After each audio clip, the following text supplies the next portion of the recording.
प्यारे बच्चों, कक्षा 12 पोइट्री सेक्शन से ऑन हिज ब्लाइंडनेस, और आज हम इस कविता का सेंट्रल आइडिया जानेंगे। लेकिन उससे पहले आपसे कुछ बात करना चाहता हूँ। ऑन हिज ब्लाइंडनेस जो है is a personal sonnet of John Milton. और जॉन मिल्टन इंग्लैंड के एक लेखक कवि, अगर कहें उन्होंने महाकाव्य भी लिखा, एपिक पैराडाइज लॉस्ट, कभी उसके बारे में भी विस्तार से चर्चा करेंगे। अपनी 40 वर्ष की उम्र तक आते आते उन्होंने अपने आँखों की रोशनी ज्योति खो दी। चूँकि वो एक स्कॉलर थे, लिखना चाहते थे, बहुत कुछ लिखना चाहते थे, लेकिन ईश्वर को ऐसा मंजूर ना था, या फिर शायद कुछ और ही मंजूर था। क्योंकि कहते हैं कि एक रास्ता बंद होता है तो दूसरा खुलता है, या फिर कभी कभी ईश्वर हमारे धैर्य की परीक्षा लेते हैं। कुछ लोग जन्मजात अंधे होते हैं, कुछ लोग दुर्घटनावश अंधे होते हैं, और कुछ लोग स्वतः ही धीरे धीरे अपने आँखों की रोशनी खो देते हैं। तो कुछ ऐसा ही हुआ जॉन मिल्टन के साथ। और चलिए आज हम उनकी इस कविता का सेंट्रल आइडिया पढ़ते हैं, जानते हैं। On his blindness is a personal sonnet of John Milton. और सोनेट जो है 14 लाइन्स की एक कविता होती है। जैसे कि हिंदी में छंद, सोरठा ये सब होते हैं, दोहे, उसी तरह इंग्लिश में सोनेट 14 लाइन की एक कविता। The poet expresses his grief, कभी व्यक्त करता है अपना दुख।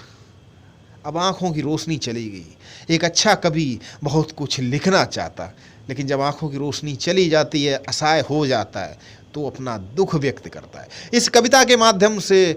क्योंकि पर्सनल सोनेट अपना दुख व्यक्त करता है कि the poet expresses his grief at the loss of his I site. अपने आँखों की दृष्टता, अपने आँखों की रोशनी, अपनी नज़र खोने के बाद वो अपना दुख व्यक्त कर रहा है। He wanted to use his talent. उसके पास बहुत सारा टैलेंट है, और ये टैलेंट भी ईश्वर का ही दिया हुआ है। लेकिन आज उसे दुख है कि वो जो उसके पास टैलेंट है उसका प्रयोग नहीं कर सकता। He wanted to use his talent.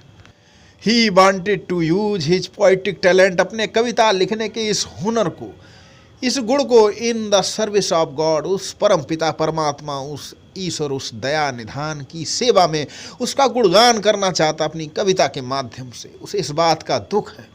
He wanted to use his poetic talent in the service of God, but because of blindness, लेकिन अपनी अंधता के कारण, क्योंकि वह अंधा चुका, लेकिन बिकॉज क्योंकि वो अंधा हो गया है, he is not able to use it. He is not able to use it. वह अब समर्थ नहीं, ये सामर्थ नहीं उसके अंदर, ये इस बात के लिए वो समर्थ नहीं रहा यूज इट, अपने इस हुनर को प्रयोग करने के लिए। What soon the realizes, लेकिन soon जल्दी ही realizes, उसे एहसास हो जाता है, उसे ये पता लग जाता है, जान जाता है, उसे अपनी इस जो उसका ये अभाव है उसका एहसास हो जाता। दैट द मिसफॉर्च्यून्स, कि ये जो दुर्भाग्य एंड सफरिंग और ये दुख आर गिवन बाय गॉड, उस परमात्मा ने ही मुझे दिया है। टू टेस्ट अवर पेशेंस, हमारे धैर्य की परीक्षा के लिए। ईश्वर वक्त वक्त पर, समय समय पर हमारे धैर्य की परीक्षा लेता रहता, और शायद उसने जो हमें आज ये दिन दिखाया, मुझे ये जो दुख दिया है, मेरे धैर्य की परीक्षा लेने के लिए ही ऐसा हुआ।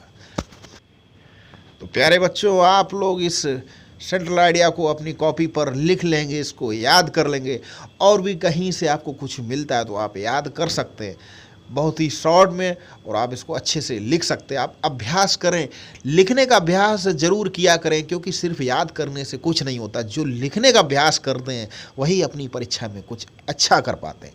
तो चलिए फिर मिलते हैं किसी अगले पाठ, वीडियो, कविता के साथ। आप चैनल से जुड़ें, चैनल को सब्सक्राइब कर लें। मिलते हैं अगले वीडियो के साथ, तब तक के लिए आप सभी को नमस्कार।